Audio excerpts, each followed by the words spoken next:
Bonjour à toutes et à tous. Aujourd'hui, nous partons à la rencontre d'un génie du romantisme français, un compositeur visionnaire, un homme que la musique brûlait de l'intérieur, Hector Berlioz.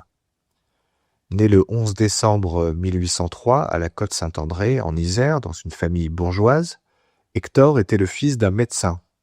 Destiné à la médecine, il dut pourtant très tôt faire face à l'appel irrésistible de la musique. À 12 ans, il entend Beethoven et sa vie bascule. Il raconte plus tard dans ses mémoires « J'étais possédé, la musique devenait ma vie entière ». Enfant, Berlioz est déjà curieux, obstiné et sensible. Il joue peu d'instruments à proprement parler, mais il a une imagination sonore extraordinaire. Ses premières compositions sont rudimentaires, mais elles révèlent déjà un sens inné de la couleur orchestrale. En 1821, il quitte la Côte-Saint-André pour Paris pour suivre des études de médecine. Mais l'odeur des hôpitaux et la rigueur de l'anatomie ne peuvent rivaliser avec la puissance de ses visions musicales. Il s'immerge dans la lecture de Goethe, Shakespeare et Virgile, nourrit sa passion romantique pour les émotions intenses et le théâtre. Il étudie la composition au Conservatoire de Paris, mais il y trouve un environnement conservateur qui le frustre. Les professeurs valorisent la tradition classique, mais Berlioz a soif de nouveauté, de grandeur et d'expressivité extrême. En 1830, Berlioz compose sa symphonie fantastique, inspirée par son amour obsessionnel pour l'actrice Harriet Smithson. Cette symphonie est une véritable révolution. 5 mouvements qui racontent l'histoire d'un artiste tourmenté, ses rêves, ses hallucinations, sa passion et finalement sa damnation. Chaque mouvement est un tableau. Le premier, rêverie, passion, l'extase et le désespoir amoureux. Le deuxième, un bal, la rencontre et la danse enivrante. Le troisième, scène au chant, l'apaisement mélancolique.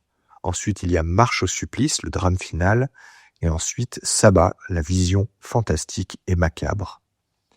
Alors Berlioz invente un langage orchestral narratif où chaque instrument raconte une partie de l'histoire. Le célèbre idée fixe représente le personnage aimé, un thème qui revient transformé à chaque mouvement. C'est un concept révolutionnaire pour l'époque. La vie parisienne est difficile. Berlioz est souvent critiqué. Les critiques le jugent bizarre, excentrique, voire indécent. Mais il persiste, voyage, dirige ses œuvres et écrit des critiques musicales passionnées pour faire connaître ses contemporains et défendre son propre travail. Ses écrits montrent un esprit brillant et lucide. Il réfléchit sur la musique, l'orchestre, la dramaturgie sonore et la perception émotionnelle. Il publie en 1844 son grand traité d'instrumentation et d'orchestration, encore aujourd'hui une référence pour les compositeurs et chefs d'orchestre. Berlioz est aussi un grand voyageur. Il se rend en Allemagne, en Italie, en Angleterre, en Russie. Il dirige ses œuvres et découvre de nouvelles influences. L'Italie lui aspire Harold en Italie, la grandeur de Rome, les paysages méditerranéens nourrissent son imagination orchestrale. En Angleterre, il connaît un succès phénoménal. La damnation de Faust et Roméo et Juliette sont accueillis avec enthousiasme. Ces voyages ne sont pas que professionnels.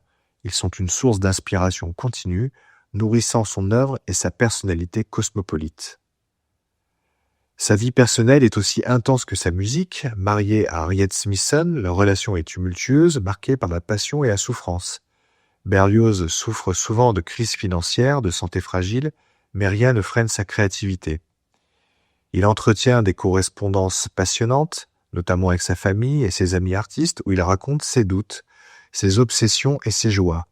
Ces lettres offrent un portrait intime d'un homme sensible, visionnaire et parfois tourmenté.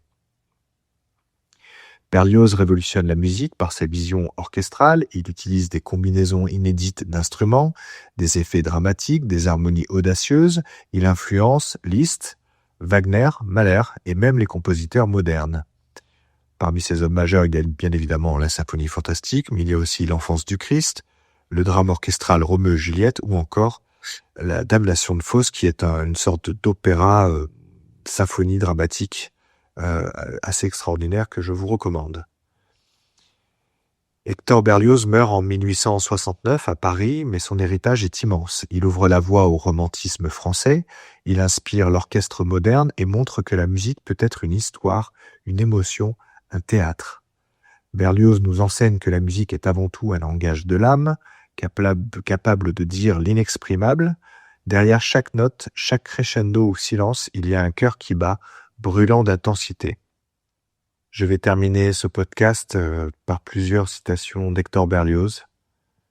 Il faut de toute nécessité que le virtuose s'efface devant le compositeur, comme fait l'orchestre dans les symphonies. Il faut collectionner les pierres qu'on vous jette, c'est le début d'un piédestal. Et la dernière que j'adore, l'amour et la musique sont les deux ailes de l'âme. J'espère que cette capsule vous aura plu. N'hésitez pas à vous abonner et à partager l'épisode. À bientôt pour un nouveau voyage à travers les grandes figures de l'histoire.